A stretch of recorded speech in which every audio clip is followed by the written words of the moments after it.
ทำงานทุกวันไม่เว้นด้วยตัวผมเป็นนักสืบสวนช่วงเวลาต่อจากนี้ไปเข้มข้นทุกข่าวสารกับรายการเอิ้นให้ลุกปลุกให้ตื่นมั่นใจกับลูกเขยลาหาข่าวมาฝอยสู่ฟังของเรามาเร็วกันเถิดเอวกลมข่าวใหม่ๆสดใสทุกตอนโปรดรับฟังบางอ่อนข่าวร้อนๆของผมเกิดเป็นผู้หญิงนี่แสนลำบากใจจริงๆนะเธออ้าวทำไมล่ะเธอก็อย่างที่ฉันเป็นอยู่เดี๋ยวนี้แหละปวดท้องน้อยปวดบั้นเอวทรมานจริงๆซื้อกาโน่หน่อยค่ะซื้อกาโน่นะครับซื้อกาโน่นะคะจะต้องรีบไปซื้อมาแล้วล่ะกาโน่จำชื่อกาโน่คนรุ่นใหม่ใช้กาโน่ยาน้ำว่านชักมดลูกกาโน่จัดจำหน่ายโดยบริษัทเวชภัณฑ์ยากาโน่ป๊อกซอฟตี้เครื่องหมายการค้าตรามือรับเหรียญทองยกสุดท้ายยาป๊อกกล่องสีเขียวตรามือรับเหรียญทองใช้บรรเทาการปวดเมื่อยตามกล้ามเนื้อเคล็ดขัดยอกยาป๊อกน้ำมันยาป๊อกกล่องสีเขียวตรามือรับเหรียญทองบรรเทาการปวดเมื่อยเคล็ดขัดยอกมีจำหน่ายตามร้านขายยาทั่วไปโรคฤทธิ์ดุมทวารหนักเป็นแล้วทรมานเริ่มต้นจากมีอาการคันบริเวณขอบรูทวารและมีอาการปวดท่วงทวารหนักถ้าปล่อยไว้นานอาจมีแผลเป็นรูปกลีบมะเฟืองและเป็นหนอกคล้ายเดือยไก่มีเลือดไหลซึมถ้าเป็นมากจะถ่ายออกมาเป็นเลือดสามก๊กมาแล้วยาเม็ดบรรเทาฤทธิ์ดวงทวารหนักตราสามก๊กยาเม็ดบรรเทาฤทธิ์ดวงทวารหนักสามก๊กกราฟ500ชนิดแคปซูลจัดจำหน่ายโดยบริษัทเวชภัณฑ์ยากาโน่ป๊อกซอฟตี้จำกัดเครื่องหมายการค้าตรามือรับเหรียญทองกล่องละ350 บาทมีจำหน่ายตามร้านขายยาชั้นนำทั่วไป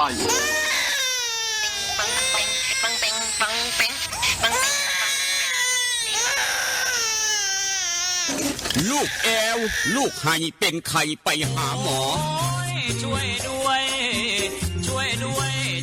น่อยคุณหมอ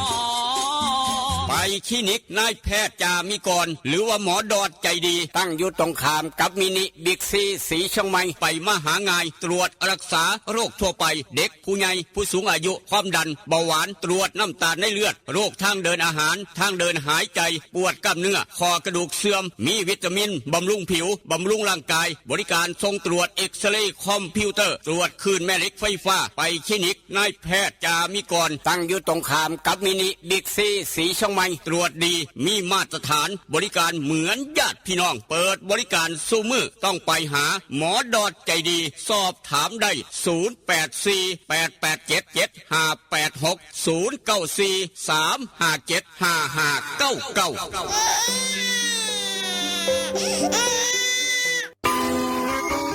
เล่นกันนักมันคืออะไรอะเล่นกันนักก็รักกันแน่นไงครับพี่ตั๊กโห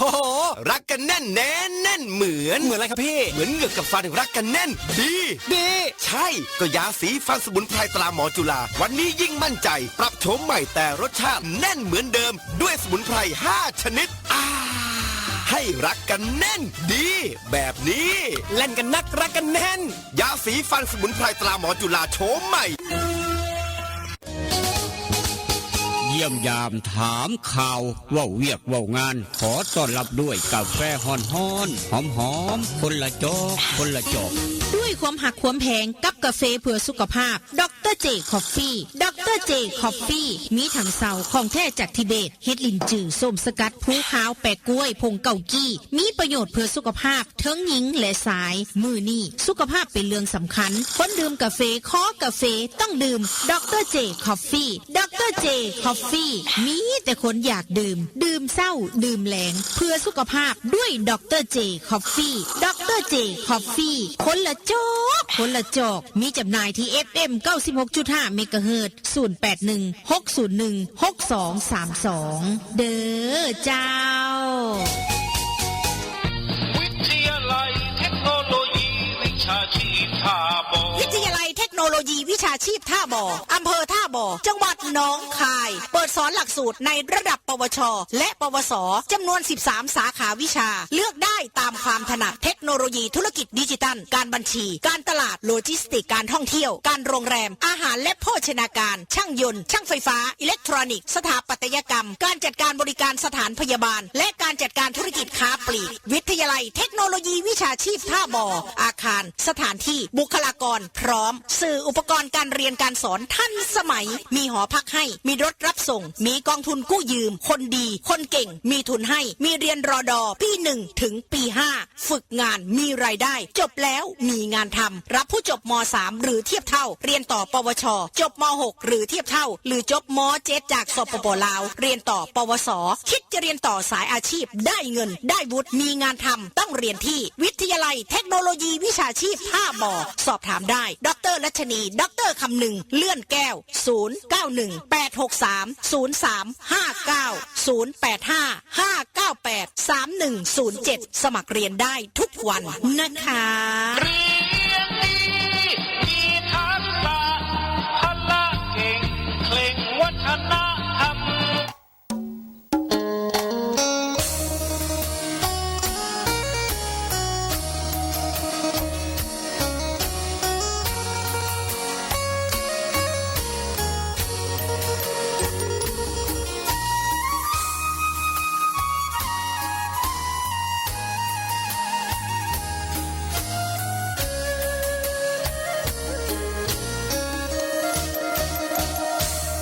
นั่งจอคอคือทอดแทนอคือทอดผู้สาวเย็นลมหนาวกินข้าวแรงแล้วยังบ่นอน2 ทุ่มครึ่งเอารูปผู้สาวเบิ่งแล้วอ่อนสอน3 ทุ่มก่อนเปิดใต้หมอนเอาจดหมายมาอ่านนั่งโกโซคือทอดพะโล้เฝ้าแต่รำพึงพอตีหนึ่งเฝ้าคิดถึงคำเคยเว้ากันตี2 คล้อยเขียนจดหมายน้อยไปถึงคราตี3 ผ่านอ่านทบทวนแล้วเขียนใหม่อีกทีคิดฮอดอีหลีเพราะอ้ายนี้บ่เคยหักใครคือทอดหลายเพราะขวัญใจเจ้าคือชีวีคือทอดสิเป็นสิตายเพราะห่างไกลกันนานเป็นปีคิดฮอดทุกวินาทีลมหนาววีอ้ายแห่งคิดฮอดแทนนั่งส่งลงหลับบ่ลงกระวนกระวายตี5เลยไปย้อนคิดหลายสายตาอย่างแข็งหนาวเย็นจ้อยลมว้อยว้อยคิดฮอดแห้งแห้ง6 โมงเช้าตะเวนแดงแดงคิดฮอดคำแพงจนสอดแจงจางตา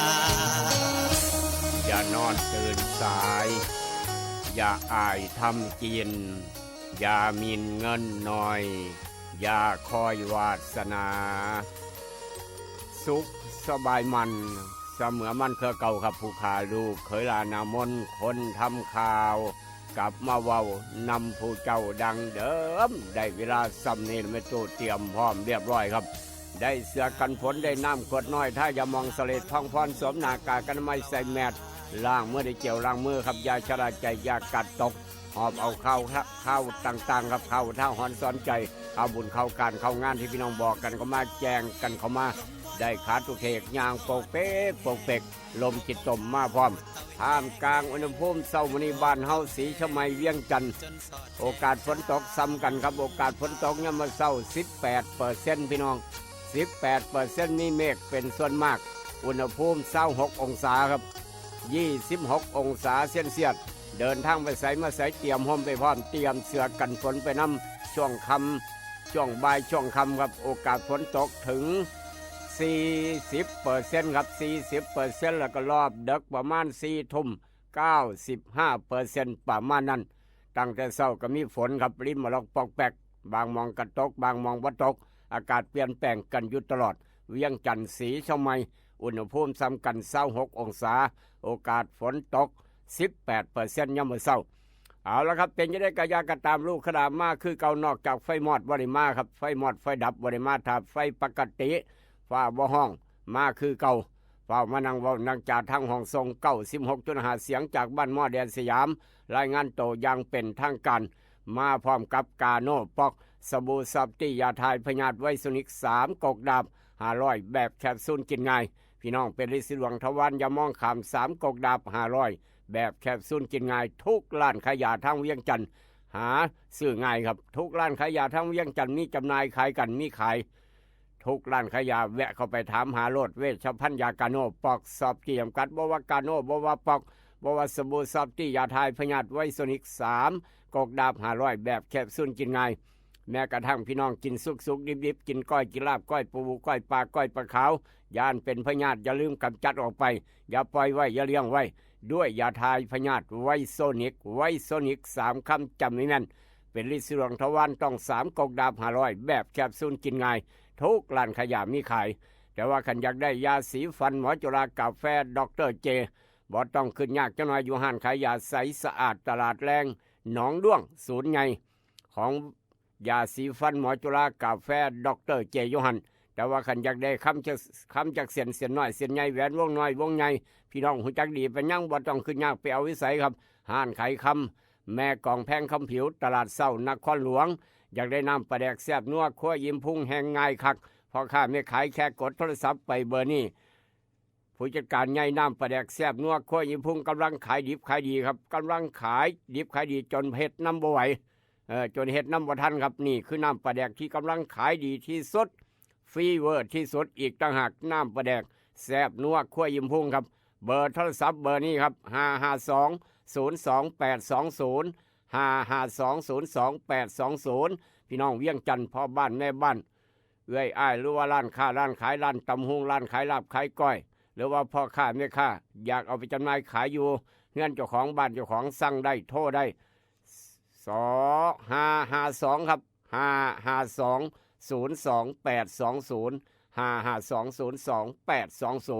เบอร์โทรศัพท์พี่น้องทั้งเวียงจันทร์สั่งได้สำนักงานใหญ่เพิ่นอยู่ห้านสินดาดอิ่มพุ่งบ้านสีส้มเซินเก้าเลี้ยวเมืองสีโคตรว่าแค่นี้พี่น้องทั้งเวียงจันทร์หูจักดีปัญญังขามมาทางสีชมัยครับมือนี่คลินิกนายแพทย์จามิกรคุณหมอดอดจะดีอยู่ฝั่งตรงข้ามบิ๊กซีสีชมัยเปิดคลินิกตามปกติวันจันทร์7 โมงเช้าฮอด8 โมงครึ่งยามมื้อแรง5 โมงแรงฮอด2 ทุ่มครึ่งคุณหมอดอดจะดีดูแลพี่น้องเจ็บไข้ป่วยเป็นหวัดเป็นไอเป็นไข้เป็นหนาวหลานน้อยไข้พ่อแม่เป็นไข้หลวงพี่หลวงพ่อเป็นหวัดเป็นไอเป็นไข้เป็นหนาว8 คำ15 คำรักษาฟรีอยู่คลินิกนายแพทย์จามิกรเปิด7 โมงเช้าฮอด8 โมงครึ่งวันจันทร์มื้อนี้ยามมื้อแรง5 โมงแรงฮอด2 ทุ่มครึ่งจองคิวได้สอบถามได้กับคุณหมอดอด083 6769581 083 6769581คลินิกนายแพทย์จามิกรฟังตรงข้ามบิ๊กซีสีชงใหม่ได้ยินเราก็บอกต่อกันไปเปิดตามปกติออกจากคลินิกนายแพทย์จามิกรเดินทางต่ออยากได้เนื้อไปลาบไปก้อยไปซุ้มไปแซวฉลองวันเกิดฉลองตำแหน่งจะหน่อยวันจันทร์มื้อนี้ครับภาคเศร้าภาคบ่ายภาคแรงอะไรก็ว่ากันไปสั่งเนื้อเอาเนื้อกิโลละ200เศร้าเท่านั้นถือคักอยู่ใสอูดเนื้อสดทางโค้งบ้านพันเผาขึ้นเขียงใหม่ๆเฮ็ดใหม่ๆบ่พันตู้แช่บ่พันตู้เย็นเนื้อสดขนาดแท้อย่าลืมไปอูดเนื้อสดทางโค้งบ้านพันเผาเสียอูดใจเกินล้านคุณ2แถมพร้อมอีกต่างหากแต่ว่าออกจากอูดเนื้อสดอยากได้หนังไปสายบ่ต้องไปจ้างฮอดเมืองอุดรจ้างหนังครับมาบ้านหัวไส้ก็ได้หนังคือกันแอร์ภาพยนตร์บ้านหัวไส้พร้อมต้อนรับพี่น้องทุกหมู่บ้านทุกตำบลทุกวัดทุกส่วนราชการได้ยินเราก็บอกต่ออยากติดตั้งแอร์บ้านแห้งง่ายคักอยากติดตั้งแอร์บ้านได้ของแถมมื้อนี้แห้งง่ายยี่ห้อได้ก็ยายี่ห้อได้ก็ตามให้ของแถมได้ของแถมได้ราคาถูกพร้อมต้องไปร้านเต่าทอง24ของเจดเต่าครับร้านเต่าทอง24ฮอด4 แยกไฟแดงน้ำมงเลี้ยวเข้าเมืองทบด้านซ้ายมือตึกสีเหลืองนั่นแหละครับร้านเต่าทอง24อยู่หั่นซ้ายมือขวามือเต่าทอง24เอกลักษณ์ของเพิ่นอยากติดตั้งแอร์บ้านมื้อนี้ยี่ห้อได้ก็ตามได้ของแถมต้องไปร้านเต่าทอง24หาเจดเต่าคนใจดีคนกองนางโดยกำเนิดอยู่แล้ว พี่น้องหูจักดีปัญญังตั้งแต่ก่อนเอิ้นวัดเต่าทอง24นอเปิดเบิดมื้อเบิดคืนจนสอดแจ้งจังปังบริการขายจำหน่ายขายเครื่องดื่มครับปัจจุบันคือเก่าเจ้าเดิมร้านเต่าทอง24อย่าลืมไปใส่บริการเจ้าว่าร้านน้อยจบม.3 จบม.6 หรือว่าอยากง่ายมาจากอื่นก็ได้หรือว่าจบมา2 ปี 3 ปีอยากเรียนต่อใกล้บ้านเพื่อพ่อแม่จะได้สบายใจยืมกู้เงินยืมเรียนได้ไปวิทยาลัยเทคโนโลยีวิชาชีพทบกับดร.คำนึงดร.ราชนีรับประกันคุณภาพ13สาขาวิชาทาลูกทาหลานทาน้องทานุงกันอยู่ตลอดรับบ่อันรับสู้มือบ่มีมือวันหยุดวันเสาร์วันอาทิตย์นอกจากนั้นครับนอกจากนั้นพี่น้องเวียงจันทร์ลูกหลานจบม.7มาเรียนต่างประเทศใกล้บ้านก็ได้คือกันวิทยาลัยเทคโนโลยีวิชาชีพทบได้ยินแล้วก็บอกต่อกันไปดร.คำนึงรับประกันคุณภาพครับแต่ว่าน้ำยางบ่ไหลบ่คักไหลบ่ดีพี่น้องคนส่วนยางราคายางกำลังบวกกำลังสถานการณ์บวกขึ้นซุมื้อครับบวกมื้อละบาท2 บาทพี่น้องป้าดทอบัตรลงก็ลงบัตรขึ้นก็ขึ้นบาทนี้เอ้าดีใจกับพี่น้องคนส่วนยางราคาแบบนี้ต้องได้ซื้อรถใหม่ป้ายแดงแล้วมอเตอร์ไซค์ขายดีละรถใหญ่ขายดีครับป้ายแดงย้อนราคายางดีไปเอาถ้าราคายางดีน้ำยางพันบ่ไหลบาดนี้น้ำยางไหลบ่ดีไหลบ่คักไหลเนิดครับอย่าลืมใส่นาโนบูยาท่านายางสูตรเข้มข้นสูตร3 พลังครับอ้ายของนาโนพัดกำลังแถมเสื้อ1 ขวดแถมเสื้อนาโนบู1 โตสวยงามสำใดไปเอาได้ยุร้านแต่การเกษตรแต่เอี่ยมเฮงสีช่องไม้เป็นตัวแทนจำหน่ายดาวแดงการเกษตรบ้านป่าสังเหนือธรรมทางดอนป่าเปื่อยบ้านหมอเป็นตัวแทนจำหน่ายสังคมร้านสังคมการเกษตรอำเภอบ้านผือลาดวิลิตอย่างพระอำเภอบ้านผือเป็นตัวแทนจำหน่ายได้ยินแล้วก็บอกต่อกันไปท่ามกลางอุณหภูมิเปรียบเทียบบ้านเฮาสีช่องไม้เวียงจันทน์ทอกันเป๊ะ26 องศาเซนเซียสโอกาสยามมื้อเช้าฝนตกประมาณเหลืออยู่ 16% ครับ 16% ริมมลกปอกแปกบ่หนักแต่ว่ารอบบ่าย4 โมงแรง 40% รอบค่ำรอบดึก 95% ไปจนฮอดสอดแจ้งนี่คือสภาพดินฟ้าอากาศทางสีช่องไม้เวียงจันทน์ทอกันเป๊ะไปเบิ่งทางผาตากเสือจังหน่อยครับผาตากเสือผาตั้งดงต้องห้วยไสงัวกะโอกาสฝนตกน้อยกว่าภาคพื้นดินเหลืออยู่ 10% ครับ 10% เท่านั้นน้อยคักบ่หลายอาจจะบ่ตกอาจจะครึมแต่ว่าอุณหภูมิทอกัน26 องศาครับ26 องศารอบบ่ายโอกาสฝนตกทางผาตากเสือ 50% รอบค่ำประมาณ 90% 4 ทุ่มเป็นต้นไปเพราะฉะนั้นเดินทางไปผาตากเสือเตรียมห่มไปพร้อมเตรียมเสื้อกันฝนไปน้ำครับบ่เสียหลายบ่หนักรถพร้อมอีกต่างหากเตรียมพร้อมทุกอย่างในการเดินทางเพราะว่าช่วงหน้าฝนนั่นคือทางผาตากเสือจากผาตากเสือพาพี่น้องไปยามทางผู้เรือจังหวัดเลยครับอากาศเพิ่นมาตรฐานผู้เรือ23 องศา23 องศาเซนเซียสโอกาสฝนตกยามมื้อเช้าเพียง 10% รอบค่ำรอบบ่ายว่าจะได้รอบค่ำฝนหน่อยครับรอบค่ำฝนนิดเดียวทางผู้เรือจะว่ารอบตั้งแต่เช้าไปจนฮอดทุ่มหนึ่งโอกาสฝนตกเฉลี่ยประมาณ 55% นี่คือสภาพดินฟ้าอากาศทางผู้เรือแตกต่างกันกับบ้านเฮาครับบ้านเฮาภาคค่ำตกหนักภาคยามมื้อเว้นตกคอยแต่ว่าผู้เรือภาคยามเว้นตกแห้งยามภาคค่ำตกหน่อยนี่คือแตกต่างกันสลับสับเปลี่ยนกันไปโลกใบเดียวกันอุณหภูมิแตกต่างกันครับว่าจังสันจากผู้เรือจังหวัดเลยครับพาพี่น้องไปหากินอาหารญี่ปุ่นกันหน่อยเสียสายฝนบ้านโน้นเฉลียกเราก็มักกินอาหารญี่ปุ่นคือกันนี่ดิบ่ได้ไปน้ำมูเสียสายฝนท่านกำนันพึกมอไซคันใหญ่ผู้ใหญ่โตบ้านโน้นสง่าผู้ใหญ่ใช้บ้านโคงระแวงผู้ใหญ่ใสป่าสักไตมูซีอบต.สกลคนโคกทำขอไปน้ำแน่ทีมงานหาก้อนเสาเพิ่นได้ครับอยากไปกินอาหารญี่ปุ่นกับใบเสียงหมอกทางกรุงเทพ26 องศาเซนเซียสอุณหภูมิทอกันกับบ้านเฮาเป๊ะพี่น้องญี่ปุ่นเดี๋ยวนี้8 โมงกว่าครับ26 องศาโอกาสฝนตก 40% เตรียมห่มไปพร้อมกันแล้วกันย่ำบริเวณฝนตกถึง 40% ไปฮอดประมาณ3 ทุ่ม4 ทุ่ม6 ทุ่มเหลืออยู่ 10% ครับย่ำบ่ขึ้นกับฝนหน่อยย่ำบริเวณฝนตกแห้งครับ 40% ตั้งแต่เดี๋ยวนี้จนฮอดโพ้น3 ทุ่ม นี่คือสภาพดินฟ้าอากาศทางญี่ปุ่นอุณหภูมิทอกันกับบ้านเฮาครับโดนทอกันเท่านึง26องศานี่คือญี่ปุ่นเศร้ามื้อนี้ว่าจังสันจากญี่ปุ่นพาพี่น้องไปต่อครับไปทางสวิตเซอร์แลนด์ครับ นี่สวิตตกรอบเรียบร้อยสวิตตกรอบแพ้อาร์เจนตินาครับสวิตตกรอบฟุตบอลโลกแพ้อาร์เจนตินาเพราะฉะนั้นทางสวิตเซอร์แลนด์เดี๋ยวนี้ตีหนึ่งกลัวกำลังนอนหลับฝันหวานมีเมฆบางส่วนแต่ว่าบางคนก็นอนยังบ่นอนครับยังโศกันเรื่องฟุตบอลสวิตเซอร์แลนด์ตกรอบอยู่24องศาอุณหภูมิทางสวิต24องศาเซลเซียสโอกาสฝนตกเพียง5%เท่านั้นริมมลกปอกแปกจนสอดแจ้งจังปังครับนี่คือสภาพดินฟ้าอากาศถึกใจพ่อเชษฐ์ปะยังหมากปาล์มได้ราคาก็เลยถึกใจคนสวนปาล์มราคาดีอยากไปเที่ยวสวิตได้ครับถ้ามีหมากปาล์มหลายขายเที่ยวนึงได้ค่าเครื่องบินรถบ่ยากจังหน่อยไปเที่ยวสวิตทางสวิตเซอร์แลนด์พ่อเชษฐ์ไปขายไซว่าซั่นว่าขายหมากปาล์มห้วยสิไปยากหยังก็ขายบ้านอุ้มเย็นเด้3แยกปั๊มน้ำมันน่ะเด้นั่นแหละครับเพิ่นรับซื้อราคาดีอยู่หั่นพี่น้องไปใช้บริการได้พ่อเชษฐ์ไปซื้อไปขายอยู่หั่นซื้อปุ๋ยกับอยู่หั่นแล้วว่าขอแสดงความดีใจน้ำกันแล้วกันอยากไปเที่ยวสวิตได้ราคาครับนอกจากนั้นทางผู้ยมวนวัดฝังให้ผมไปน้ำแน่หรือเห็นว่าผมเกิดโดนก็ได้คือกันเพราะว่าสวนปาล์มเราหลาย600-700 ต้นพี่น้องโบสอนน้ำเพิ่นราคาปาล์มกำลังดีครับนี่คือสภาพดินฟ้าอากาศทางสวิตเว้าเรื่องราคาปาล์มพร้อมอีกนะครับสำหรับพี่น้องคนสวนปาล์มสวิตเซอร์แลนด์ถูกใจคนสวนปาล์มถูกใจพอเช็ดกัดนรงค์ปัญญังว่าจะให้พี่น้องทางบ้านกองนางซอยเก่าบ้านกองนางซอยเก่าทนายศักดิ์ไฟทีและกระทางบ้านกองนางไปหา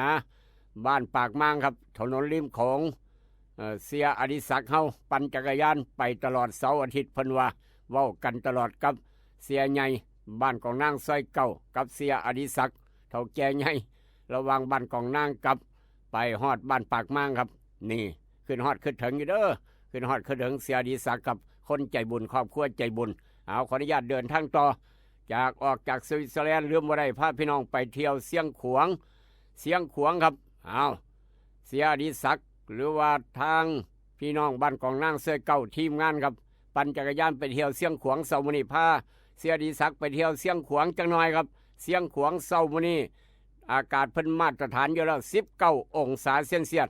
ขึ้นมา19-20องศาประมาณนี้ครับโอกาสฝนตก24% ครับมีเมฆมากแต่ว่าย่ำมือเศร้านี่บ่เท่าไหร่ครับเดี๋ยวนี้บ่เท่าไหร่6 โมงกว่าประมาณ24%แต่ว่ารอบบ่ายประมาณ4 โมงแรงครับ4 โมงแรงย่ำมื้อแรงเป็นต้นไปโอกาสฝนตกถึง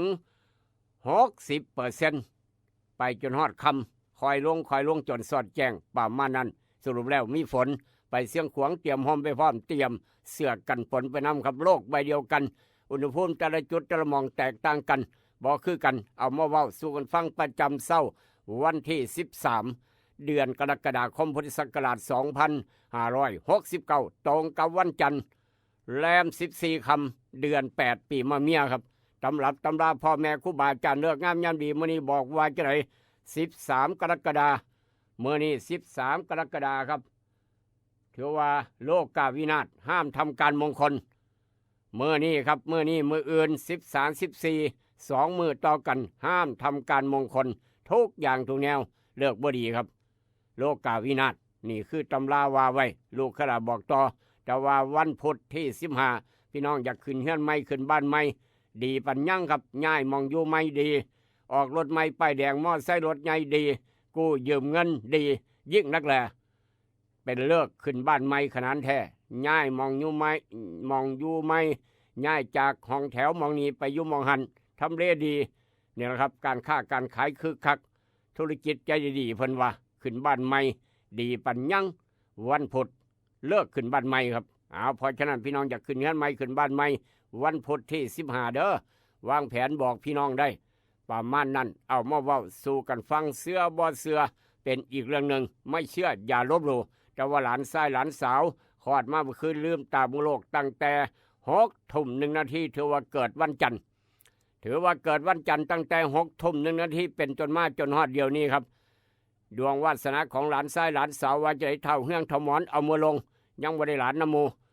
เอามือลงไว้สะก่อนอย่าเฝ้ายกหลานชายหลานสาวครับอาจารย์พินโยเอากระดานดำขึ้นมาดินสอหินขึ้นมานั่งขีดเขียนบวกลบคูณหารนั่งสมาธิน้อยหนึ่งได้ออกมาว่าจังสีเด้อไม่ใหญ่เด้อดวงวาสนาของหลานชายบักคำน้อยครับใหญ่ขึ้นมา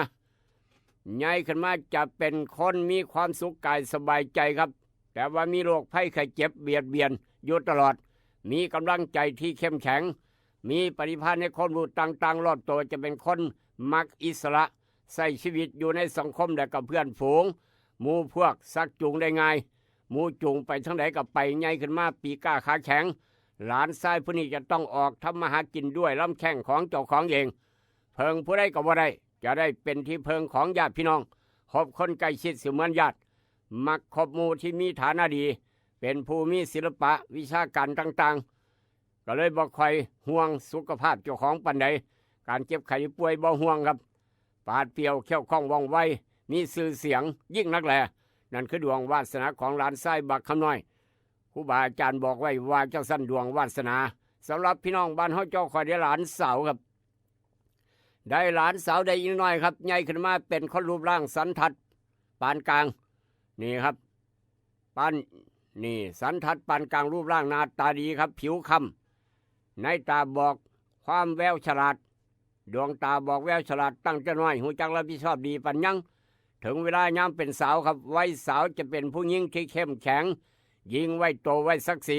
มักสวยมักงามครับมักการประดิษฐ์ประดอยการฝีมือต่างๆมักการสมาคมเว้าเก่งมีคมคายจิตใจสูงมักการศึกษาหาความรู้เป็นที่หักของคนได้พอได้เห็นมีความเจริญรุ่งเรืองครับหลักฐานมั่นคงครอบครัวมีความสุขกายสบายดียิ่งนักแลนั่นคือดวงวาสนาของหลานสาวหลานชายที่นี่แน่เลี้ยงในน้ำนมแม่เอาคักเอาแขนกระโลดสมองจะได้ดีปัญญาจะได้เลิศขอแสดงความดีใจน้ำอีกรอบหนึ่งสำหรับพี่น้องบ้านเฮาเจ้าคอยที่เกิดวันจันทร์ชมรมสมาคมคนเกิดวันจันทร์วันไข่วันเกิดมื้อนี้เท่าเฮืองเท่าหมอนต้องร้องเพลงแฮปปี้เบิร์ธเดย์ให้แม่สินนี่เราเกิดวันจันทร์มื้อเนี่ยทางตลาดสวนมอนครับเพราะฉะนั้นเท่าเฮืองต้องให้กำลังใจแม่สินเป็นพิเศษจังหน่อยดวงวาสนาพี่น้องที่เกิดวันจันทร์มื้อนี้ครับผู้ใดเกิดวันจันทร์ยกมือไว้เอาดร.สุนทรบ้านหัวไส้เอามือลงยังบ่ฮอดมือเจ้าของยังบ่ได้เกิดยังบ่ฮอดมือวันไข่วันเกิดเอามือลงเอาละครับคนเกิดวันจันทร์มื้อนี้ครับคนเกิดวันจันทร์พ่อเงาบอกดร.สุนทรเอามือลงจังหน่อยอย่าเฝ้ายกไว้ยังบ่ฮอดมือวันเกิดคนเกิดวันจันทร์มื้อนี้ครับควรดูแลรักษาสุขภาพอนามัยเจ้าของให้ดีจะได้พ่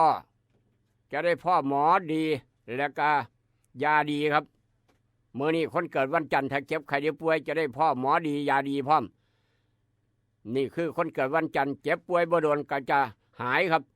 มีโอกาสได้ศึกษาอบรมมีความรู้เพิ่มเติมผู้หลักผู้ใหญ่จะให้โชคลาภการที่เป็นคนจริงจังเข้มงวดกวดขันจนเกินไปจะเฮ็ดให้เกิดอาการเคร่งเครียดจะได้คบหาสมาคมกับคนต่างถิ่นต่างแดนมีงานใหม่ๆเข้ามาให้เฮ็ดการเดินทางควรระมัดระวังให้มากรถลาต่างๆครับเบิ่งน้ำมันเบรกน้ำมันขัดน้ำมันเครื่องเบิ่งอุบัติเหตุเพศภัยครับอย่าประมาทการเดินทางต้องระมัดระวังเป็นพิเศษมีรายได้เข้ามาหลายทางเหนือใต้ออกตกคู่ครองคนหักสามารถปรับความเข้าใจกันได้ดียิ่งนักแลนั่นคือดวงวาสนาคนเกิดวันจันทร์อาจารย์พินโยบอกไว้ลูกเคยลาบอกต่อครับเสือบ่เสือเป็นอีกเรื่องหนึ่งด้วยความหักความแพงกับกาโนปอกสบู่ซับตี้ยาทายพยาธิไวซูนิก3กกดาบ500แบบแคปซูลกินง่ายยาสีฟันหมอจุฬากาแฟดร.เจคลินิกนายแพทย์จามิกรคุณหมอดอนใจดีมื้อนี้วันจันทร์คุณหมอเปิดปกติเช้าเปิดแรงเปิดวันนี้ในอดีตครับย้อนไป13 กรกฎาค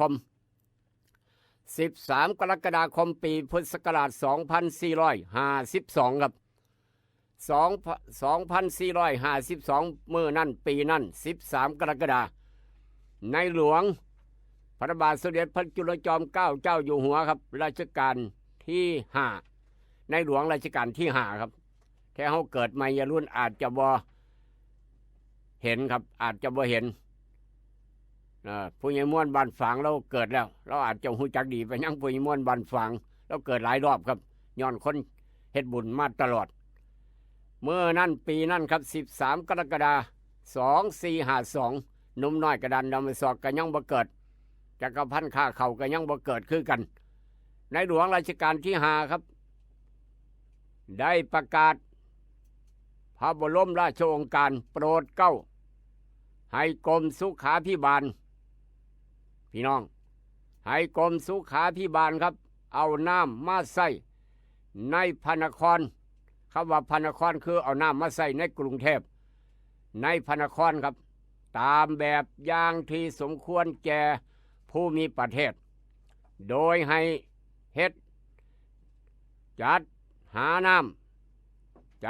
หาน้ำที่น้ำขังที่คลองเอิ้นว่าคลองเชียงรากครับสมัยก่อนเอิ้นว่าคลองเชียงรากแขวงเมืองปทุมธานีครับคลองเชียงรากก็คืออยู่ทางจังหวัดปทุมธานีในปัจจุบันแล้วก็ให้ขุดคลองให้ขุดคลองขุดห้วย แยกจากที่ยัง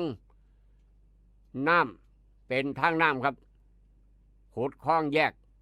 จากที่หม่องเชียงรากเป็นทางน้ำเห็นบ่พี่น้องสมัยก่อนเป็นสั้นเป็นสั้นในการพัฒนาประเทศครับเป็นทางน้ำลงมาถึงคลองสามเสนฝั่งเหนือครับขุดคลองพี่น้องขุดคลองไม่เรื่อยขุดคลองไม่เรื่อยจนมาฮอดคลองสามเสนฝั่งเหนือตามแนวทางรถไฟครับขุดมาตามแนวทางรถไฟพี่น้องและก็ตั้งโรงสูบน้ำแล้วก็กองให้น้ำสะอาดน้ำไหลมาปั๊บมาตั้งโรงสูบน้ำกองน้ำให้น้ำสะอาดเพื่อจำหน่ายน้ำไปนี้ในหม่องต่างๆตามควรแก่ท้องที่ของเขตพระนครทั้งกรุงเทพในหลวงรัชกาลที่5ทรงพระกรุณาโปรดเกล้าครับทรงพระกรุณาโปรดเกล้าให้เอิ้นตามภาษาสันสกฤตเพื่อจะให้เป็นคำสั้นๆว่าการประปานี่ที่มาที่ไปของน้ำประปานี่ครับนี่ที่มาที่ไปของน้ำประปาให้เอิ้นว่าคำสั้นๆการประปาในวันที่14เดือนพฤศจิกายน2457ในหลวงรัชกาลที่5ครับเสด็จมาทรงเปิดกิจการโดยมีชื่อเอิ้นในเทื่อนั้นว่าการประปากรุงเทพนี่ที่มาที่ไปของน้ำประปาครับการประปากรุงเทพเดี๋ยวนี้การเอิ้นว่าการประปานครหลวงเดี๋ยวนี้บ้านเฮาเอิ้นว่าการประปาภูมิภาคน้ำประปาภูมิภาคหลายหม่องหลายบ่อนก็น้ำขุ่นแล้วครับหน้าฝนนี่น้ำขุ่นปานขี้เป็ดน้ำขุ่นปานขี้ตมครับเป็นจังสั่นเดี๋ยวกันบ่ดูแลดีน้ำประปาดื่มได้เพิ่นว่าคุณก็จังโอ้ยพี่น้องไอ้คุณคักคุณแน่ปาน้ำขี้ตมสิดื่มได้จังได้นี่คือหลายหม่องหลายบ่อนหน้าฝนเป็นจังสั่นเอามาเว้าสู่กันฟังครับ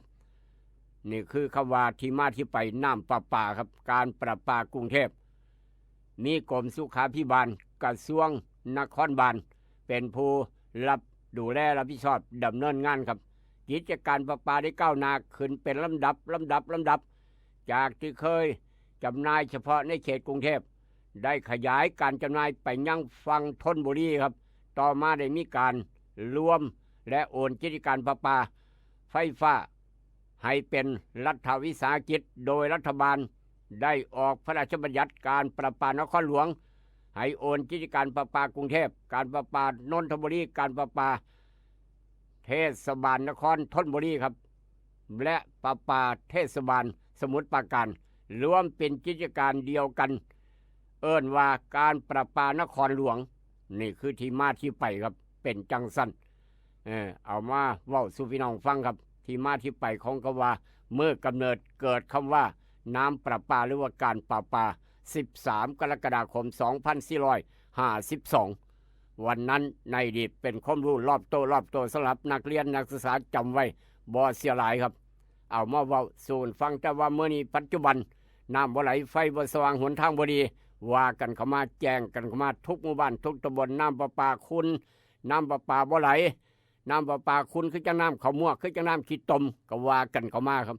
เว้าเรื่องน้ำประปา0816016232 ทุกประเด็นทุกปัญหาว่ากันเข้ามาได้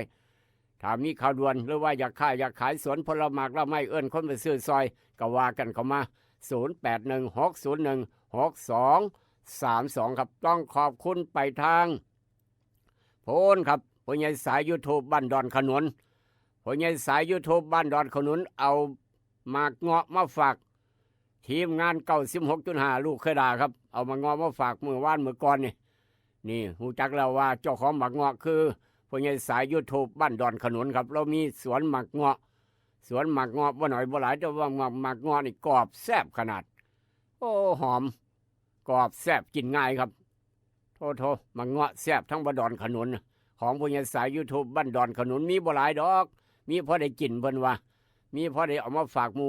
ฝากคณะฝากทีมงานครับประมาณนั้นเอามาเว้าสู่กันฟังขอบบุญขอบคุณอีกเสนึงครับทุกเสียงทุกสายทุกกำลังใจผู้ใหญ่สาย YouTube บ้านดอนขนุนผ่านมาเอามาเงาะมาฝากพอเรามีสวนหมักเงาะทางบ้านดอนขนุนครับอยากกินอยากถามก็ลองไปถามผู้ใหญ่สายดอนขนุนครับ YouTube บ้านดอนขนุนก็แล้วกันเพราะว่าเพิ่นมาเที่ยวดอนป่าเปื่อยเป็นประจำมาถ่ายภาพมาถ่ายลงเฟซลงไลน์ลง YouTube ประมาณนั้นครับผู้ใหญ่สาย YouTube บ้านดอนขนุนเว้าสู่พี่น้องฟังขอบคุณอีกเทื่อนึงครับขอบคุณทุกหมู่บ้านทุกหอกระจายข่าวที่กำลังเปิดดังให้พี่น้องฟังรายการนี่ลูกปุ๊กให้เตือนบอกว่าทางป่าสักใต้หมู่เก้าหมู่4ผู้ใหญ่ใสผู้ใหญ่ชัยผู้ใหญ่โตหรือว่าท่านก็นั้นพึกตู้ถึงอปพลดีเด่นพี่น้องทางผาตั้งดงจ้องห้วยเสียงงัวพร้อมพี่น้องทางบ้านเสียวท่านกำนันสกไก่ผู้ใหญ่ดุลบ้านไร่ดอนไผ่โพธิ์ตากพุ่นทองบ้านศูนย์กลางทุกหม่องทุกบอลครับที่โลกขลาเบยฮอดถึงพี่น้องเวียงจันทร์ทุกตอกสอหอมพร้อมลืมบ่ได้คือเวชภัณฑ์ยากาโนปอกสอบเตรียมกัดขออนุญาตเดินทางต่อครับไปสำรวจตรวจสอบหน้าหนึ่งของไทยรัฐมื้อนี้วันจันทร์คลินิกนายแพทย์จ่ามีก่อนเปิดปกติเศร้าเปิดแรงเปิดหน้าหนึ่งของไทยรัฐเศร้ามื้อนี้ว่าจังไหนครับบอกวางสิข่าวใหญ่พี่น้องเกี่ยวกับการโกงนี่ละโกงเงินโกงคำกับว่าคักแล้วอันนี้ก็โกงฮอดเลือกตั้งครับสารพัดกลโกงหักหัวคิวหัวเลือกตั้งสวครับพรรคประชาชนแฉลากใส่นี่คือข่าวใหญ่ขึ้นหน้าหนึ่งของไทยรัฐว่าจังสันหัวเลือกตั้งสวพรรคประชาชนแฉลากใส่ครับสารพัดกลโกงหักหัวคิ้วพร้อมว่าสันว่าเป็นข่าวครับขึ้นหน้าหนึ่งของไทยรัฐเทอเลอร์นอกจากนั้นสร้างกลปทุมวันปิดสถาบัน29 เมื่อสร้างกลปทุมวันผู้ใดพี่น้องจบมาหลายคนลูกหลานอาจจะจบมาจากสถาบันโมนี้ครับสร้างกลปทุมวันปิดสถาบัน29 วันเป็นข่าวขึ้นหน้าหนึ่งของไทยรัฐเทอเลอร์อันนี้ก็ได้นอกจากนั้นสิงโตเฉือนไว้จริงครับสิงโตคือทีมชาติอังกฤษเฉือนทีมไว้จริงคือนอร์เวย์ครับสิงโตชนะนอร์เวย์นี่ฟุตบอลโลกหลายคนเบิ่งแล้วโอ้มวนครับคักหลายเข้มข้นเพิ่นว่าเอาติดตามตอนต่อไปฟุตบอลโลกเหลืออยู่4 ทีมสุดท้ายช่วงนี้ช่วงพักเอาแห้งครับพักเอาแห้งจาก2 มื้อ3 มื้อประมาณนั้นจะไปเจอกันรอบรองระบาดเนี่ยรอบรอง4 ทีมผู้ใดชนะเข้าชิงชนะเลิศผู้ใดชนะอีกเหลืออีก2 เทื่อครับแข่งอีก2 แมตช์จะได้แชมป์โลก4 ทีมครับผู้ใดจะได้แชมป์โลกลองทายเบิ่งพี่น้องประมาณนั้นว่าเรื่องบอลโลกนอกจากนั้นแม่ตู้เฒ่าวัย70 ปีแม่ตู้เฒ่าเราคิดหยังน้อลูกหลานบ่เลี้ยงบ่น้อนี่เนาะแม่ตู้70 ปีครับลูกหลานบ่เลี้ยงลูกหลานบ่ดูแลบ่เลยว่าจะล้มควันครับค่ารถตายคอรอโอ้ยพี่น้องเอ้ยแม่ตู้เราก็ได้เนาะ70 ปีครับล้มควันค่ารถบ่มีผู้ใดอยู่บ้านนั่นเห็นบ่เป็นสั้นล้มควันค่ารถตายครับย้อนเราป่วยบ่หรือว่าจังไดโอ้ยเบิดแน่สิว่าเบิดแน่สิเว้าครับเอาลูกหลานดูแลนี่เด้ออย่าปล่อยให้พ่อแม่อยู่บ้านผู้เดียวครับอันตรายครับเราคือหลายแม่ตู้เฒ่า70 ปีล้มควันตายค่ารถเป็นข่าวนอกจากนั้นลงทะเบียนเลือกตั้งบอร์ดปกสครับปี2569เป็นข่าวนอกจากนั้น หมวยจีนมอบตัวครับหมวยจีนมอบตัวโดนคดีพรทิพย์แม่ทิพย์ที่เป็นข่าวมอบตัวแล้วกับเจ้าหน้าที่เพราะฉะนั้นอย่าไปเฮ็ดอย่าไปรับเป็นพรทิพย์แม่ทิพย์เด้อพี่น้องผิดกฎหมายครับหลายอย่างเลยเนี่ยตามมาอย่าหาเรื่องเข้าคุกเข้าตารางก็แล้วกันอย่ารับเป็นพรทิพย์แม่ทิพย์อย่ารับจังสั้นจังสี่โอ้หลายอย่างเลยเนี่ยหลายประเด็นอย่าเห็นแก่เงิน1,000 บาท 2,000 บาท 5,000 บาทครับอย่าเห็นแก่เงินพี่น้องบ่คุ้มค่ากับชีวิตเจ้าของติดคุกติดตารางมาเลยเว้ยพอแห้งแล้วครับนี่คือจากหน้าหนึ่งของไทยรัฐจากหน้าหนึ่งไทยรัฐไปด่วนไทยรัฐเข้ามาครับ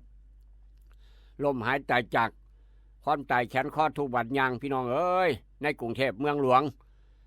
ปรากฏว่าเมื่อคืนนี่ครับเมื่อคืนจนฮอดเดียวนี้ไฟไหม้โรงเบียร์ครับไฟไหม้โรงเบียร์ลาดพร้าวแถวลาดพร้าวทรัพย์สินของมีค่าสูญหายติดต่อรับคืนที่โรงพักพหลโยธินลมหายใจจาก27ศพครับล่าสุดตายแล้ว27ศพโรงเบียร์ลาดพร้าวครับคำว่าโรงเบียร์หรือว่าโรงเหล้ามองกินเหล้าซุ่มกันมองเบิ้งดนตรีมองเต้นมองหยังแล้วครับเอิ้นครับเอิ้นบาร์เดี๋ยวนี้เพิ่นเปลี่ยนไม่ซื้อไม่ว่าโรงเบียร์โรงเหล้าประมาณนั้นทางกรุงเทพหลายหม่องครับปากก็เราไฟใหม่หาทางออกบ่ได้บัดนี้โอ้ยกำลังกินกำลังดื่มอยู่ครับกำลังเต้นกำลังมวนปากก็เราไฟใหม่แลนฮีทนี่หาทางออกบ่พ่อบาดเนี่ยนึกถึงภาพครับตาย27บาดเจ็บนอกนั้นครับโทรมาเป็นแต่ย่านเด้เนาะเอาเป็นข่าวครับนี่ทางกรุงเทพนี่ช่วงค่ำที่ผ่านมาช่วงดึกประมาณ6 ทุ่มกว่ามานี่ครับนอกจากนั้นอีกรอบนี้แฮชแท็กไฟใหม่พุ่งติดเทรนด์ครับหลังไฟใหม่โรงเบียร์อยู่ทางลาดพร้าวตาย27บาดเจ็บ63เห็นบ่ครับบัดสิเป็นบ่ยากจักหน่อยเปิดใจนักร้องโรงเบียร์ครับนักร้องชายเว้านาทีไฟใหม่โรงเบียร์เว้าให้ผู้สื่อข่าวฟังไฟใหม่โรงเบียร์จังซั่นสิอยู่ลาดพร้าวผมเครียดผมซอยผมก็บาดเจ็บคือกันซอยแฟนสาวบ่ทันครับแฟนสาวตายอยู่ในโรงเบียร์ไฟใหม่ซอยแฟนสาวบ่ทันซอยชีวิตแฟนบ่ทันครับแฟนผมตาย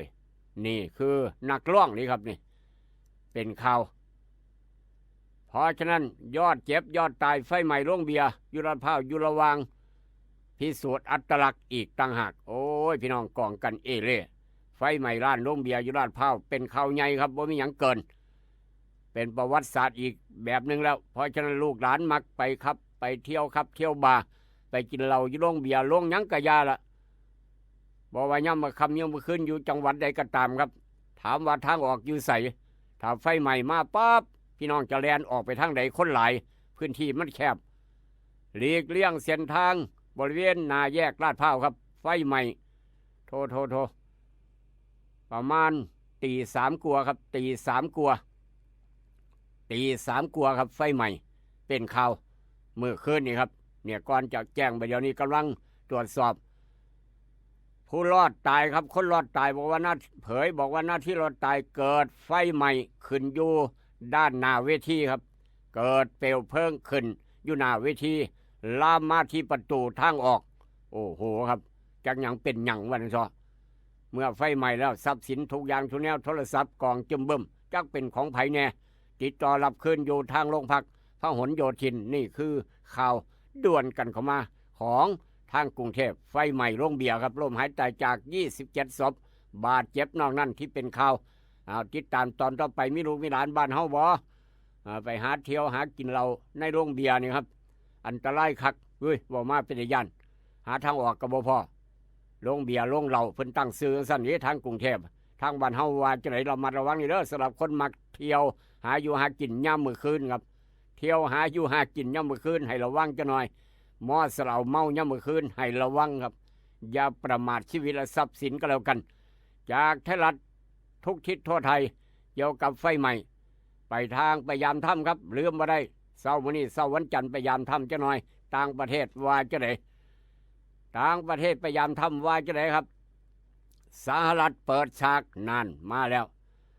สหรัฐเปิดฉากโจมตีอิหร่านระลอกที่4ตามคำสั่งของทรัมป์เห็นบ่ครับไปยามถ้ำปั๊บ สหรัฐเปิดฉากโจมตีอิหร่านระลอกที่ 4 ตามคำสั่งของประธานาธิบดีทรัมป์เป็นข่าวครับ ช่วงเวลาประมาณโอ้โหครับตีห้ากลัวของมื้อนี้ครับตีห้ากลัวที่ผ่านมาพี่น้องนอกจากนั้นกอบ2ทหารเรือประเทศซิรีครับซิ่งรถขับเร็วเสียหลักต่ำคนในงานเทศกาล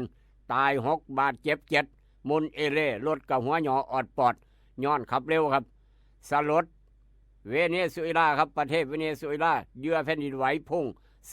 4,490 ศพบาดเจ็บอีกประมาณ 16,000 คนครับนั่นคือเหยื่อของแผ่นดินไหวซื้อนอกตีข่าวไฟใหม่ผับในกรุงเทพตายแล้ว27 ศพดังไปทั่วโลกครับผับโรงเบียร์ทางลาดพร้าว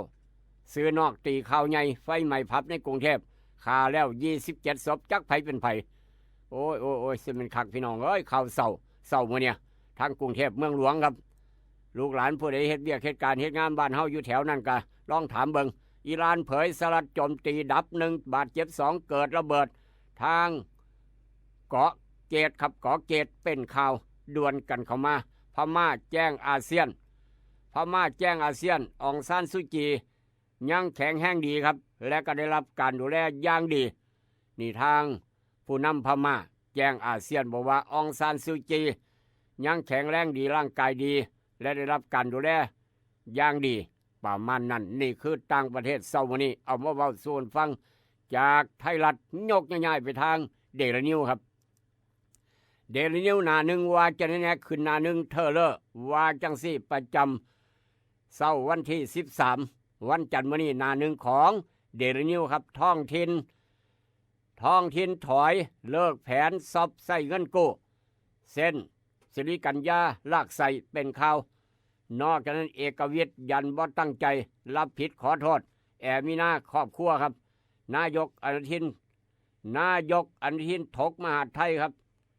จี้เชือดโกงสอบท้องถิ่นโละบรรจุพูดทุจริตสอบวินัยหาข้าราชการนี่คือหน้าหนึ่งของเดลินิวเช้ามื้อนี้มหาดไทยเข้มรับรองบุตรกันพ่อแม่ทิพย์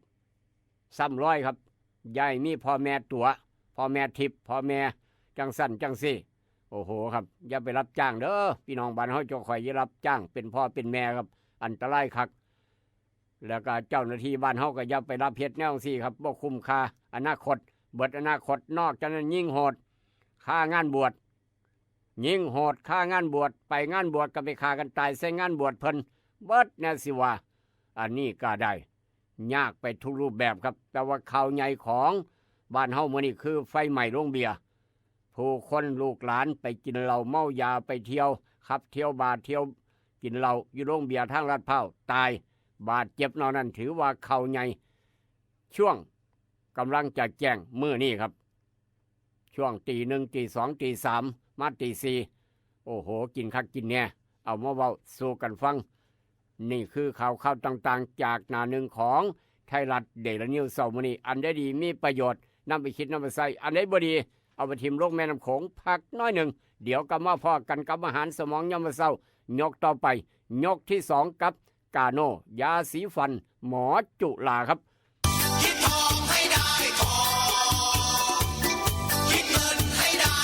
คุณกำลังรับฟังอาหารสมองยามเช้ายิมฝังโขงกับรายการให้รู้ปลุกให้ตื่นให้รู้ปลุกให้ตื่นอยู่นะครับอยู่นะคะรวยขอให้รวยขอให้รวยขอให้รวยเกิดเป็นผู้หญิงนี่แสนลำบากใจจริงๆนะเธออ้าวทำไมล่ะเธอก็อย่างที่ฉันเป็นอยู่เดี๋ยวนี้แหละปวดท้องน้อยปวดบั้นเอวทรมานจริงๆซื้อกาโน่หน่อยค่ะซื้อกาโน่นะคะจะต้องรีบไปซื้อมาแล้วล่ะ กาโน่จำชื่อกาโน่คนรุ่นใหม่ใช้กาโน่ยาน้ำว่านชักมดลูกกาโน่จัดจำหน่ายโดยบริษัทเวชภัณฑ์ยากาโน่ป๊อกซอฟตี้เครื่องหมายการค้าตรามือรับเหรียญทอง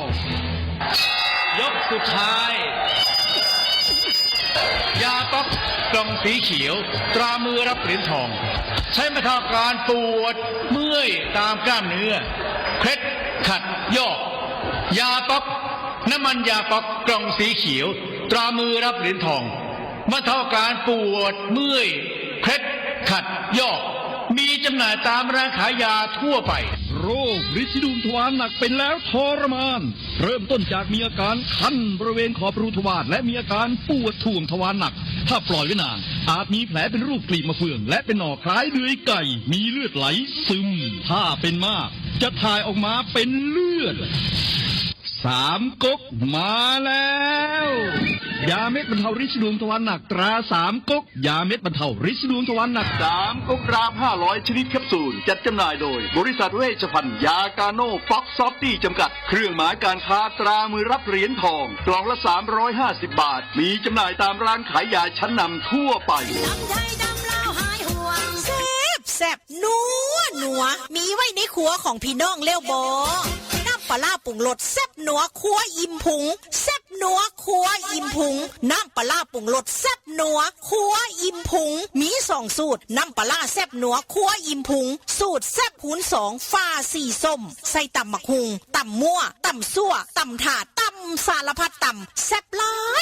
ลายน้ำปลาแซ่บนัวครัวอิ่มพุงสูตรลดมือแม่ฟ้าสีเหลืองใส่ลาบก้อยซอยแซ่อ้อออมแกงได้รสเด็ดแซ่บเด้อเจ้ากินหอมแซ่บนัวแท้ว่ามือนี้พอข้ามแม่ขายต้องการเป็นตัวแทนจำหน่ายน้ำปลาปรุงรสแซ่บนัวครัวอิ่มพุงทั้ง2สูตรสนใจติดต่อหนองคายสีเชียงใหม่093-354-8067 098-345-8221นครหลวงเวียงจันทร์อยู่ห้านสิ้นดาดอิ่มพุงต่อหน้าห้านอาหารต้นตาลบ้านสีสมซืนถนนเก้าเลี้ยวเมืองสีโคตรโทรศัพท์552-02820 แล้วจะได้น้ำปลาแซ่บนัวครัวอิ่มพุงน้ำปลาแซ่บนัวครัวอิ่มพุงทั้ง2สูตรนัวโหน่งถือใจนัวได้แซ่บได้ถือใจแท้ๆเด้อเจ้าเมืองนอกเมืองนาฝรั่งมักคักเขาย่องอร่อยดีจำกันบ่ได้กัน เจ้าเก่าเจ้าเดิมร้านเต่าทอง24 นอจำหน่ายเครื่องดื่มเมืองทบอจากวันนั้นมาเป็นวันนี้สบายร้านเต่าทอง24ร้านเต่าทอง24ศูนย์บริการแอร์บ้านทุกยี่ห้อทุกขนาดพร้อมติดตั้งราคาถูกเลือกได้แอร์เก่าแลกแอร์ใหม่ได้ราคาดีเต่าทอง24เจ้าเก่ายังบริการน้ำยาแอร์น้ำยาล้างแอร์อุปกรณ์ไฟฟ้าอุปกรณ์ประปามีครบจบทีเดียวเต่าทอง24อยู่ตึกสีเหลืองซ้ายและขวามือคือเต่าทอง24ทางเข้าเมืองทบห่างแยกไฟแดงน้ำมง300 เมตรเท่านั้นหรือว่าติดต่อเจ๊เต่า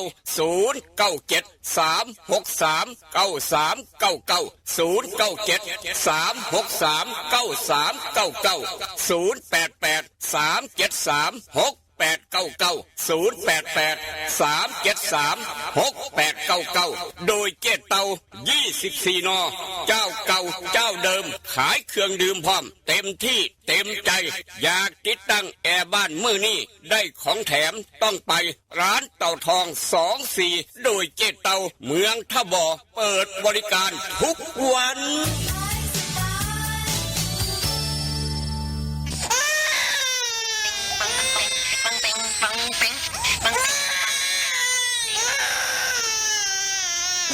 ลูกแอวลูกให้เป็นไข่ไปหาหมอช่วยด้วยช่วยหน่อยคุณหมอไปคลินิกนายแพทย์จามิกรหรือว่าหมอดอดใจดีตั้งอยู่ตรงข้ามกับมินิบิ๊กซีสีเชียงใหม่ไปมาหาง่ายตรวจรักษาโรคทั่วไปเด็กผู้ใหญ่ผู้สูงอายุความดันเบาหวานตรวจน้ำตาลในเลือดโรคทางเดินอาหารทางเดินหายใจปวดกล้ามเนื้อคอกระดูกเสื่อมมีวิตามินบำรุงผิวบำรุงร่างกายบริการส่งตรวจเอ็กซเรย์คอมพิวเตอร์ตรวจคลื่นแม่เหล็กไฟฟ้าไปคลินิกนายแพทย์จามิกรตั้งอยู่ตรงข้ามกับมินิบิ๊กซีสีเชียงใหม่ ตรวจดีมีมาตรฐานบริการเหมือนญาติพี่น้องเปิดบริการสู้มือต้องไปหาหมอดอดใจดีสอบถามได้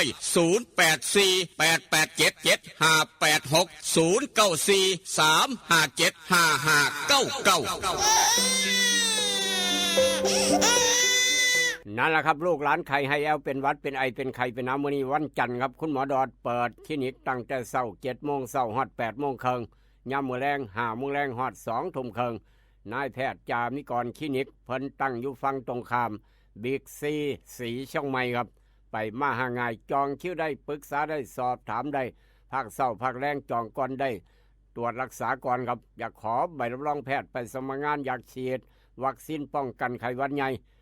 ไปใช้บริการได้อยู่คลินิกนายแพทย์จามิกรคลินิกใกล้บ้านนายแพทย์ระดับปริญญาครับลูกหลานคนหนองคายโดยกำเนิดเบอร์โทรศัพท์เบอร์นี้ครับ0836769581 คลินิกนายแพทย์จามิกรไปมาหาง่ายฟังตรงข้ามบิ๊กซีสีเชียงใหม่บอกต่อกันไปแต่ว่าอยากได้เบอร์โทรศัพท์อูดเนี่ยสดทางโค้งบ้านพันเผาเพื่อจะสั่งจองเนื้อไปงานดองงานแต่งงานบุญงานบวชงานยังกะยาที่พี่น้องต้องการโทรหาอูดเนี่ยสดทางโค้งบ้านพันเผารถเสียวได้เสียวจักกิโลเสียวหลายไปเลยครับกิโลละ220อูดเนี่ยสดเสียวอูดจัดให้เต็มพิกัด0953295764ครับ0953295764ได้ยินแล้วก็บอกต่อกันไปอยากติดตั้งแอร์บ้านโทรหาเจเตาคนกองนางครับอยู่ร้านเตาทอง24บริการบ่มีมือหยุดบ่มีมือปิดครับบริการอย่างเต็มที่เต็มใจทีมงานในสร้างติดตั้งแอร์มืออาชีพข้าราชการสำนักงานอบตเทศบาลทุกอย่างทุกแนววัดว่ารำต่างๆต้องติดตั้งแอร์อยากได้แอร์ติดสำนักงานครับหรือว่าติดเฮือนติดบ้านได้ของแถมพร้อมได้ราคาถูกพร้อมโทรหาเจเตาเบอร์นี้ครับล้านเตาทอง24ทางเข้าเมืองทบห่างจากแยกไฟแดงน้ำมง300 เมตรด้านซ้ายมือตึกสีเหลือง09736399009736393399อีกเบอร์หนึ่ง0883736899ได้ยินแล้วก็บอกต่อกันไปอยากได้น้ำปลาแดกแซ่บนัวครัวอิ่มพุง2สูตรน้ำกันฝาสีส้มสูตรแซ่บคูณ2ฝาสีเหลืองสูตรลดมือแม่สำหรับลาบก้อยซอยแซ่บฝาสีส้มแซ่บคูณ2ประเภทต่ำครับยกให้เพิ่นแซ่บหลายครับแซ่บหลายน้ำปลาแดกแซ่บนัวครัวอิ่มพุงกำลังแซ่บทุกเฮือนทุกหลังคา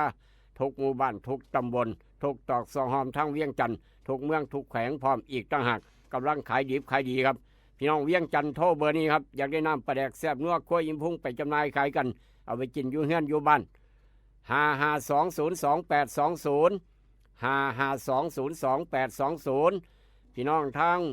สีช่องไม้ทบสังคมโพตากโทรเบอร์นี้ครับ0983458221พี่น้องทางหนองคายโทรเบอร์นี้0933548067จะได้นำปลาแดกแซ่บนัวครัวอิ่มพุงไปจำหน่ายขายกันเอาไปกินอยู่เฮือนอยู่บ้านทันทีหรือว่าบ่คักใจโทรมาทาง96.5ก็ได้คือกัน0816016232สำหรับพี่น้องคนส่วนยางน้ำยางไหลบ่ดีไหลบ่คักจะว่าราคายางพันแพงพี่น้องอยากให้น้ำยางไหลออกมาหลายได้น้ำหนักขายได้ราคาต้นยางอายุ30 ปีปลูกมาโดนกระท่าได้สูตรเข้มข้นท่าได้จำนวนมากได้น้ำยางไหลน้ำยางได้น้ำหนักพร้อมหน้ายางดีบ่ตายหนึ่งอย่าลืมใส่นาโนบูอ้ายของนาโนพัดกำลังแถมเสือซื้อ1 ขวดแถมเสือ1 โตซื้อ10 ขวดแถมเสือ10 โตนาโนบู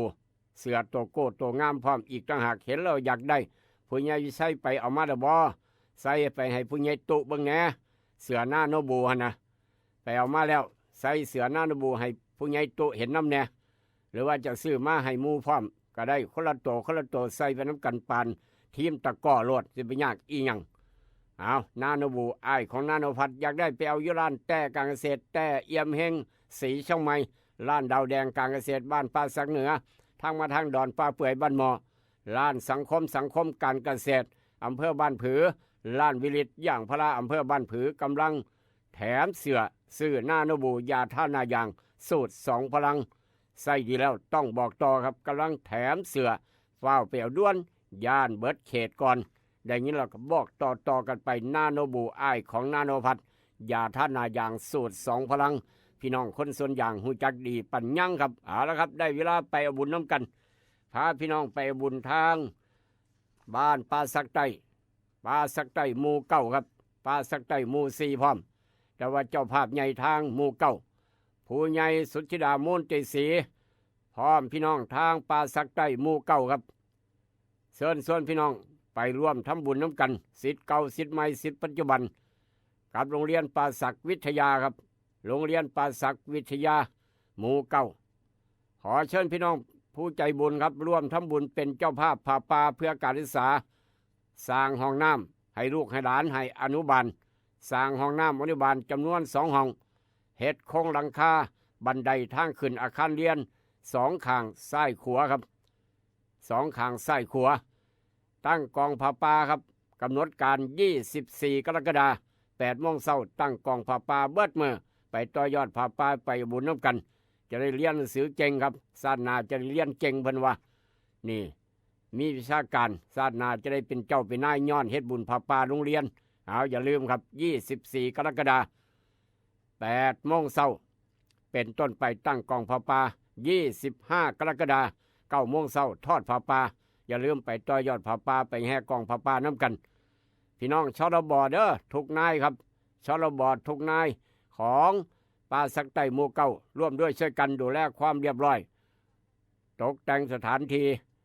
ซอยกันครับดูแลความเรียบร้อยซอยกันวันที่25นี่อนุโมทนาสาธุบุญล่วงหน้าครับพี่น้องที่มีจิตศรัทธาครับอยากตั้งโรงทานให้พี่น้องที่ไปต่อยอดผ้าป่าไปเฮ็ดบุญผ้าป่า24-25ตั้งโรงทานแล้วกันแจ้งผู้ใหญ่บ้านป่าสักไต้หมู่เก้าได้ครับไปแจ้งผู้ใหญ่บ้านผู้ใหญ่สุทธิดามูลติศรีได้หมู่เก้าหรือว่าพี่น้องทางหมู่4หมู่13ร่วมด้วยช่วยกันผู้ซอยผู้ใหญ่บ้านพร้อมทั้ง3หมู่ชรบหรือว่าพี่น้องอปพหยังกะยาครับทุกหม่องทุกบอนผู้ทรงคุณวุฒิในหมู่บ้านร่วมด้วยช่วยกันโรงเรียนบ้านเจ้าของหลายคนอาจจะจบจากโรงเรียนนี้แหละครับจบจากโรงเรียนถือว่าเป็นศิษย์เก่าจนอ่านออกเขียนได้มั่งมีสิสุขไปเฮ็ดบุญน้ำกันอย่าลืมบ้านเจ้าของเฮ็ดบุญบ้านได้กะยาอย่าลืมวัดบ้านเจ้าของอย่าลืมโรงเรียนบ้านเจ้าของแล้วจะได้บุญได้กุศลตลอดไปวันนี้ทำบุญหรือยังวันนี้ทำดีหรือยังนี่แหละครับในโลกปัจจุบันคนอยู่ได้ในโลกใบนี้คือคนมีบุญเท่านั้นเพิ่นว่าเพราะฉะนั้นร่วมกันทำบุญเด้อ24-25อยู่โรงเรียนป่าสักวิทยาครับบ้านแท้เฮาบ้านเจ้าของเป็นศิษย์เก่าศิษย์ปัจจุบันร่วมด้วยช่วยกันไปเฮ็ดบุญน้ำกันหลวงพี่หลวงพ่อท่านพระครูเพิ่นก็ร่วมด้วยช่วยกันอนุโมทนาสาธุบุญน้ำกัน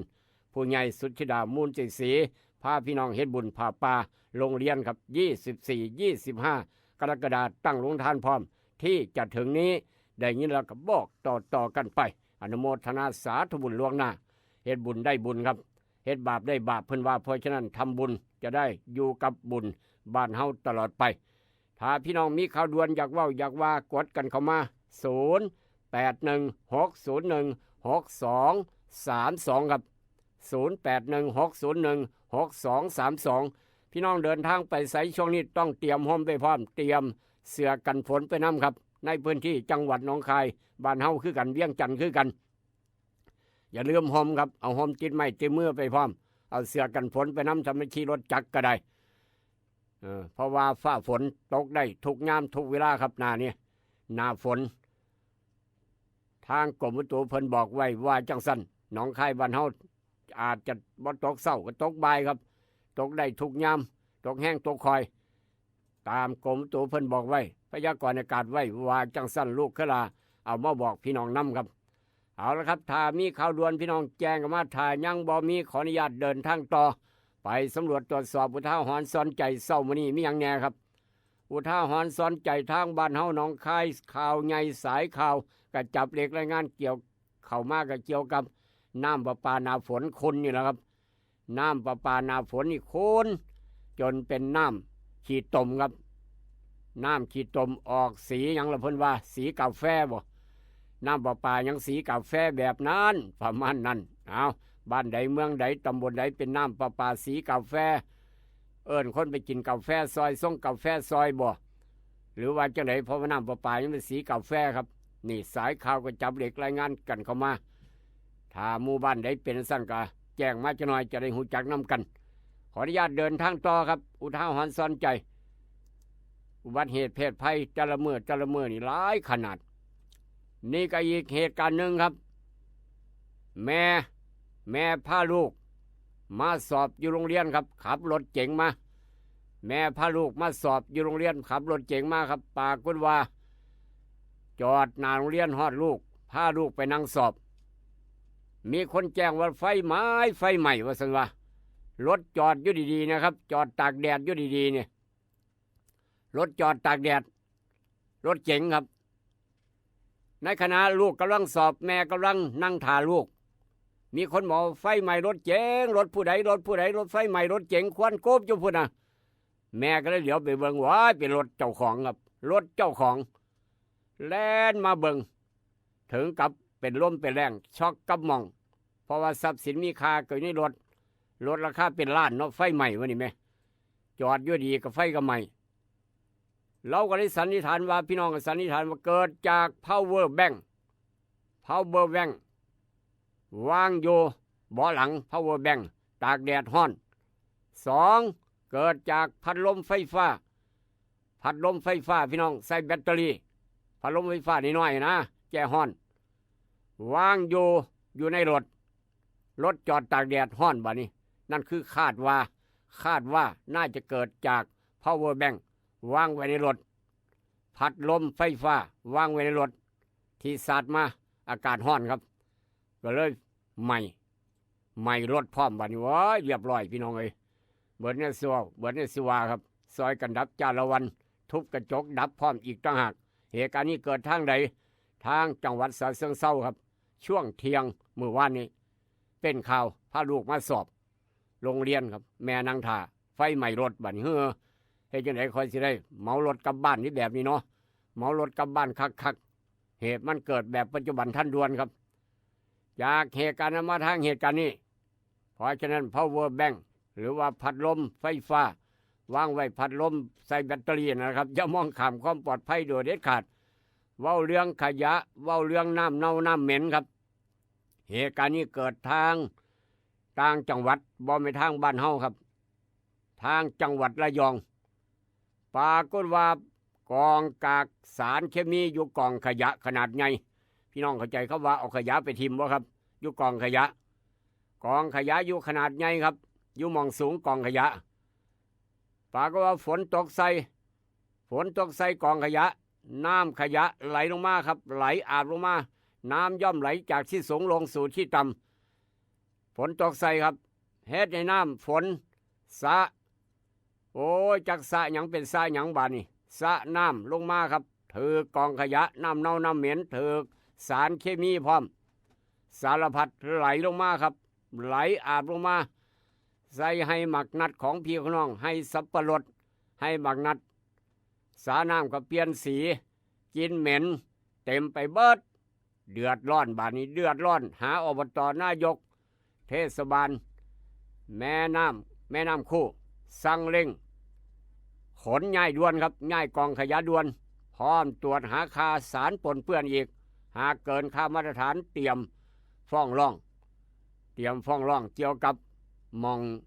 รับจ้างทิมขยะโอ้หลายอย่างเลยเนี่ยพี่น้องเอ้ยหลายอย่างเลยเนี่ยตามมานี่คือปัญหาเขาว่ากองขยะขนาดใหญ่ฝนตกใส่น้ำสะกองขยะไหลลงห้วยลงหนองลงคลองลงบึงไหลลงแม่น้ำมีความผิดเด้อพี่น้องเอ้ยอันตรายครับอันตรายบอกกันเตือนกันจักหน่อยด้วยความเป็นห่วงครับ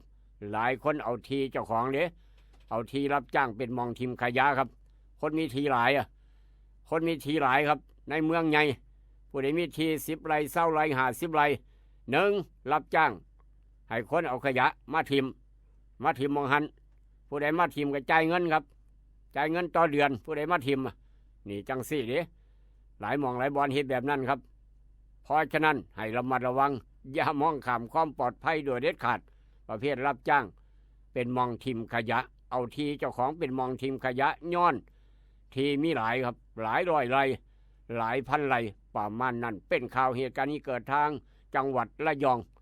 ห้ามไว้เป็นตัวอย่างครับจากเหตุการณ์มาทางเหตุการณ์นี้นี่ก็แม่ตู้กับหลานสาวแม่ตู้กับหลานสาวพี่น้องเอ้ยจักสิวายจังเลยแม่ตู้กับหลานสาวครับขับรถเก๋งฝนตกหนักพาลูกพาหลานสาวขับแม่ตู้พาไปตลาดขับรถเก๋งลุยฝนไปตลาดรถเสียหลักหลุดโค้งครับเข้าโค้งเอารถมาอยู่แลนต่ำป้ายทั้งโค้งแม่ตู้กัดไตหลานสาวกัดไตรถกระมุนกับปิ้นท้องปังงางเห็นบอกค้อนไตแขนค้อนทุบัดยางเพราะฉะนั้นวันนี้ทำดีหรือยังวันนี้ทำบุญหรือยังครับอย่ามองข้ามก็แล้วกันเหตุการณ์นี้เกิดทางโนนสูงจังหวัดกาฬสินธุ์แม่ตู้กัดไตหลานสาวกัดไตพาหลานสาวให้หลานสาวขับรถพาแม่ตู้ไปตลาดแหนะแม่ตู้จะไปซื้อผักซื้อปลามาปนมาแจวกินแม่ตู้อยากกินลวกผักกับปนป่าเพิ่นว่าหลานสาวก็เลยพาไปหลานสาวขับรถเฝ้าวันนี้ฝนตกก็หลุดโค้งแล้วครับเรียบร้อยว่าได้กินฮอดปนวัดนาสิวาทางกาฬสินธุ์ครับเมื่อวานนี้เป็นข่าวเอามาเว้าสู่ฟังอุบัติเหตุเกิดขึ้นได้ทุกวินาทีอย่ามองข้ามก็แล้วกันอันนี้ก็จักเม่นบาปเป็นกรรมอันใดบาปกรรมครับจักเม่นกรรมหรือว่าบาปแม่หยังครับพ่อครับพ่อเป็นคนพิการพ่อเป็นคนพิการย่างกับบ่เก่งครับย่างกับบ่ได้เดี๋ยวก็ค้านเอาเดี๋ยวก็ย่างลูกย่างกับเมื่อยพ่อเป็นคนพิการลูกเห็นหยังครับลูกพันบัติดยาบาดเนี่ยลูกติดยาเสพติดพ่อเป็นคนพิการพ่อสิแลนไล่ลูกก็ไล่บ่ทันครับไล่ลูกบ่ได้บอกลูกก็บ่ได้ลูกก็บ่ฟังเจ้ายืนซื่อเจ้าเป็นคนพิการนั่งอยู่หันพันว่าฝ่ายลูกลูกไปหาซื้อยามาสูบซื้อกันซ่ามาสูบซื้อยาบ้ามาสูบมากินครับ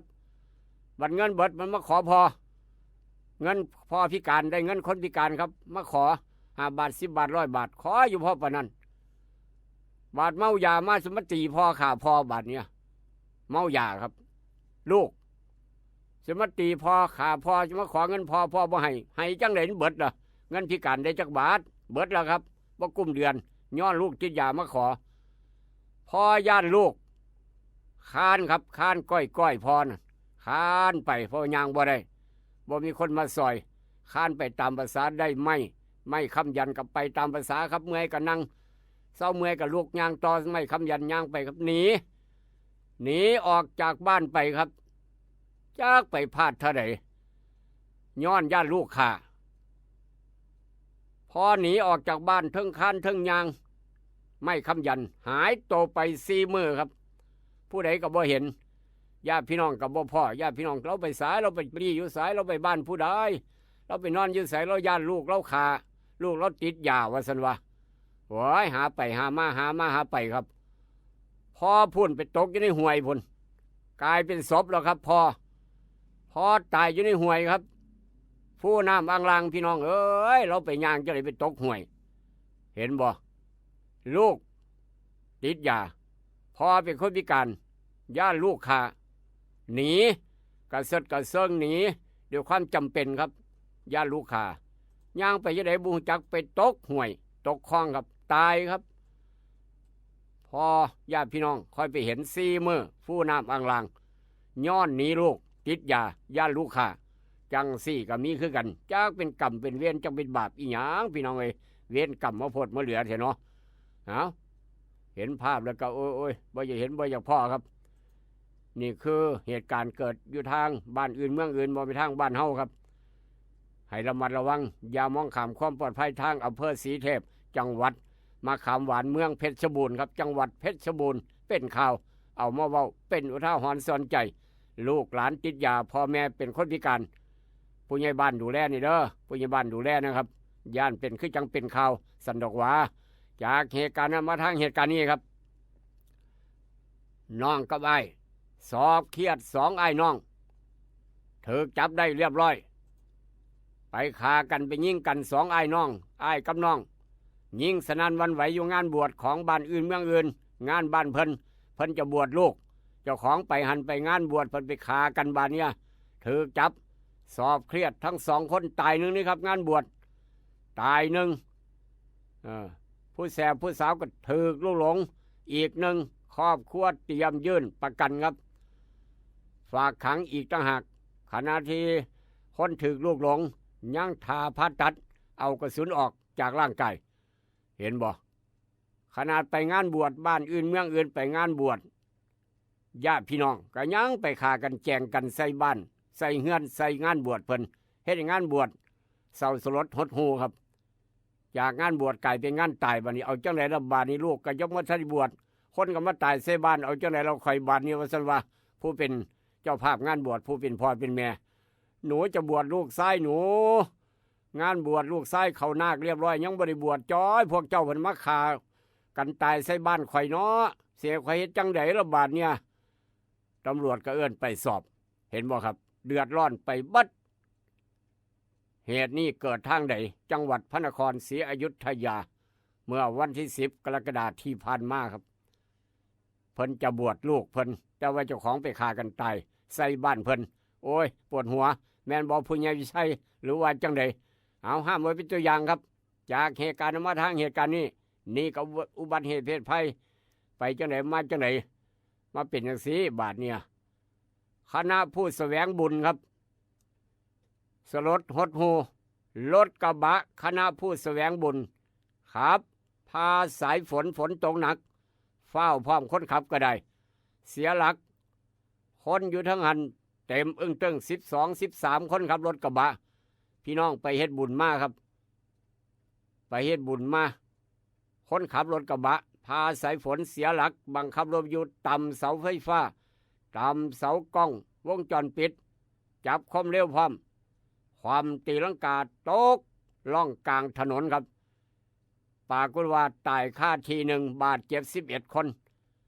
เหตุการณ์นี้เกิดทางจังหวัดจันทบุรีเมื่อวานนี้ครับนี่คืออุบัติเหตุเพศภัยย้อนเฝ้าย้อนฟังย้อนขับเร็วตาย1 บาดเจ็บ11ขนาดไปแสวงบุญนี่ครับคณะผู้แสวงบุญนี่ยังเป็นจังสั้นขึ้นบ้องเอาโลดย้อนขับเร็วเกินพิกัดเป็นข่าวอุทาหรณ์สอนใจเตือนลูกขลาพร้อมเตือนเป็นน้องนำหน้าฝนจะขับรถเร็วครับอันตรายคักแมนบอกผู้ใหญ่ใสหรือว่าจังใดจากเหตุการณ์มาทางเหตุการณ์นี้ครับจากเหตุการณ์มาทางเหตุการณ์นี้นี่คือข้าราชการครับเป็นอุทาหรณ์สอนใจกับอดีตข้าราชการบ้านเฮาไว้เกษียณพร้อมหลายคนเกษียณอายุราชการเรียบร้อยครับหลายคนเกษียณนายก่อนายขอจะได้เป็นพอตู้แล้วจนได้เป็นพอตู้นั่นพอตู้นี่ก็ว่าไปเพราะว่าเกษียณแล้วครับ60 ปีหลังจากนั้นเขาว่าเกษียณได้เงินเกษียณครับได้เงินเกษียณมาหลายคนได้เป็นล้านหลายคนได้2 ล้าน3 ล้านได้เงินบำนาญได้เงินเกษียณเดือนละเกือบ7-8 หมื่นบาทอีกได้เงินบำนาญมาพร้อมเดือนละ6-7 หมื่นได้เงินเกษียณอีกแต่ว่าเดี๋ยวนี้ครับเกษียณมา7 ปี 8 ปีเหลือบ่กี่บาทเงินเหลือบ่กี่บาทจากเงินล้านเหลือบ่กี่บาทเอาไปเฮ็ดหยังล่ะครับอาชีพหยังก็บ่มีครับตื่นเช้าขึ้นมาก็เอาเงินเกษียณนี่ละซื้ออยู่ซื้อกินซื้อนั้นซื้อลูกหลานมาขอก็ให้ไปผู้นั้นมาขอผู้นี้มาขอปั่นถือหวยครับผู้นั้นมาขอ300 400ขอแน่อีพ่อเพิ่นว่าให้ไปเงินเกษียณ7 ปี 8 ปี 10 ปีเหลือบ่กี่บาทครับเบิดโตครับนี่เป็นถึงขั้นอดีตผู้บริหารด้วยนี่อดีตผู้บริหารครับลูกหลานมาขอให้บริหารเงินเกษียณเจ้าของเดี๋ยวนี้อายุประมาณบ่หน่อยบ่หลาย67 ปีครับเงินเจ็บมาเหลือบ่กี่บาทเพราะว่าเกิดจากหยังครับเกิดความมั่นคงทางใจเพิ่นว่าใส่เงินครับถ้าใส่เงินบ่ได้ใส่เงินนี่โอ้ยให้ว่าน้อยใจเสียใจผู้ใดมาขอให้เบิดเพราะว่าจะได้มั่นใจเพิ่นว่าเป้าหมายสูงสุดของชีวิต ในความเป็นจริงคนเกษียณจำนวนบ่น้อยกับต้องเผชิญกับความกังวลและความว่างเปล่าหลังออกจากงานเกษียณแม้จะมีฐานะมั่นคงก็ตามบ่ได้ไปไสครับอยู่เฮือนอยู่บ้านผู้เดียวเฮ็ดหมอแม่แถวนั้นก็เงินก็หลายบัดเฮ็ดจังได๋ล่ะผู้ใดมาขอให้เบิดเพราะว่าบ่เคยไปประชุมสัมมนาบ่เคยไปเว้ากับหมู่กับพวกเกิดความบ่มั่นใจในชีวิตเจ้าของหมายความว่าตระหนกตกใจครับอยู่ผู้เดียวคนเคยมีหมู่มีพวกกับมีผู้ใดไปหาอยู่ผู้เดียวก็เลยใช้เงินอย่างเดียวครับหาขี่รถไปเล่นหาเที่ยวสารพัดนึกว่าสดเงินเบิดเหตุมันก็เลยเกิดนั่นเห็นบ่เดี๋ยวนี้ผมเหลือบ่กี่บาทเกือบเบิดโตแล้วว่าซั่นว่าบ่เบิดบำนาญก็ได้อยู่เดือนละ 70,000 เนาะเดือนละ 70,000 80,000 เดือนละ 30,000 40,000แต่ว่าเงินเกษียณเบิดแล้วครับย้อนขาดความมั่นใจทางใจเจ้าของเพิ่นว่าผู้ใดมาขอให้เบิดเจ้าสิแพงไปหยังลูกหลานว่าเงินเจ้าได้หลายเจ้าก็มาให้หมู่ใส่น้ำแหน่เพิ่นว่าโอ้ยหลานเนาะเพิ่นว่ามาขออยู่ได้ให้ยามนั้นครับเหตุมันเกิดจังซั่นเหตุการณ์นี้เกิดทางบ่แม่นบ้านเฮาเด้ทางต่างประเทศครับต่างประเทศลูกขลาเอามาเว้าสู่กันฟังเป็นอุทาหรณ์เตือนใจสำหรับผู้เกษียณราชการนำกันครับจากเหตุการณ์มาทางเหตุการณ์นี้ราคาทองเมื่อวานวันหยุดราคาทองบ่ขึ้นบ่ลงครับพอวันหยุดวันอาทิตย์เมื่อวานบ่มีผลยังบ่ขึ้นบ่ลงเพราะว่าเป็นวันหยุดตลาดทองคำก็หยุดคือกันพยากรณ์อากาศภาคอีสานบ้านเฮาตั้งแต่ 6 โมงเช้ามื้อนี้ฮอด 6 โมงเช้ามื้ออื่นมีฝนฟ้าคะนองร้อยละ 70 ของพื้นที่มีฝนตกหนักถึงหนักมากบางแห่งหนองคายบ้านเฮาบึงกาฬอุดรสกลนครนครพนมมุกดาหารอำนาจและก็เมืองอุบลเดินทางไปไสมาไสเตรียมพร้อมไปพร้อมเตรียมเสื้อกันฝนไปน้ำเตรียมน้ำไปน้ำอุณหภูมิสูงสุด28 ถึง 35 องศาครับฮ้อนนี่พี่น้อง35 องศาเพราะฉะนั้นอย่าขาดน้ำรถเติมน้ำมันคนต้องเติมน้ำอากาศฮ้อนครับไปไสมาไสเดินทางไปพร้อมอย่าขาดน้ำก็แล้วกันก่อนจากกันของดีมิหน่อยเอามาฝากของดีมิหน่อยครับสมุนไพรใกล้ตัวสมุนไพรใกล้บ้านสมุนไพรลดความดันโลหิตสูงหากินง่ายนั่นคือน้ำผักนอกน้ำใบบัวบกหรือว่าใบผักนอกมากินกับปนจิบกับแก้วครับจะซอยลดความดันโลหิตสูงผู้ใดเป็นความดันสูงกินผักนอกกินมะขามน้ำมะขามต้มสมน้ำมะขามต้มสมปลานี่ก็ว่าไปน้ำใบบัวบกหรือว่าใบบัวบกผักนอกเอามากินครับกับปนกับแก้วจะซอยลดความดันโลหิตสูงเพิ่นว่าจังสั้นสมุนไพรไก่โตของดีวินัยรู้เคลาเอามาฝากเช้ามื้อนี้วันจันทร์พี่น้องข้าราชการเดินทางไปเรียกไปการไปงานครับตลอดปลอดภัยทุกหลักจนลำรวยโสมานอย่าเจ็บอย่าจนกับรายการให้ลูกปุ๊กให้เดินทาง 96.5 เช้ามื้อนี้สวัสดีครับ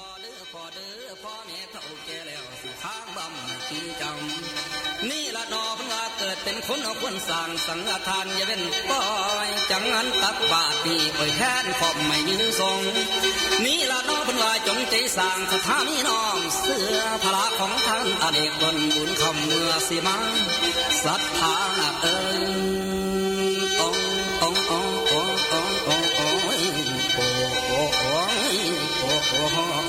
องหมอบัดนี้สถาสั่งทำบุญให้เป็นบาปกับต่อเท่าสิจนเข้าสู่